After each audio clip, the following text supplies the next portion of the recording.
Oh, it's definitely a new mission, and it's definitely a culmination.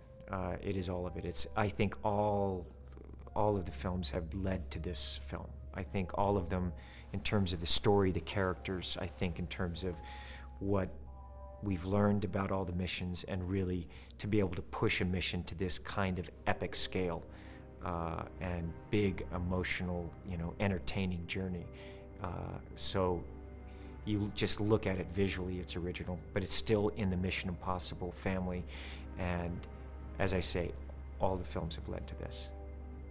Sometimes the way we work on a piece of action is I'll show McHugh stuff, and we'll kind of talk about it and say, I'd like to push this a little further, let me work with a little more. I spend a lot of time carefully going through this, and also saying, well, how does this relate to story? I think that action is, to me, I'm only interested in if I'm really invested in the character and really invested in the story, and then the action is just propelling me through the movie, and it doesn't feel like just a stunt, but it's part of the story, and setting a tone for whatever that is.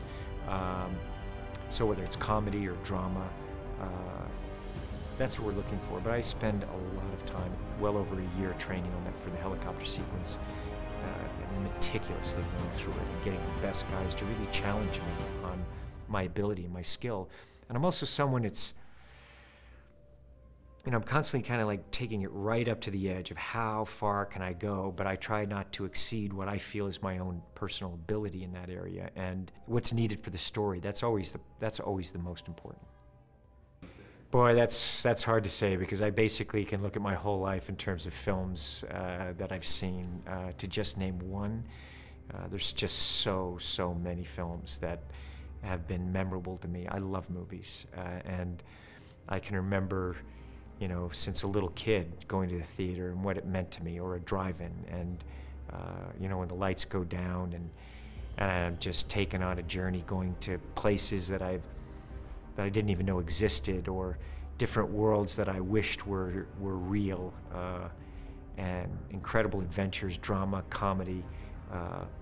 That's what I love. I love this cinema experience. And I prefer it with a packed audience. Even though that's what we dream about when we're making these films too, is thinking of that group experience. And there's absolutely nothing like it, and nothing like it to see on a big screen with great sound and exactly the way it was meant to be. And that has never changed for me. That I love it.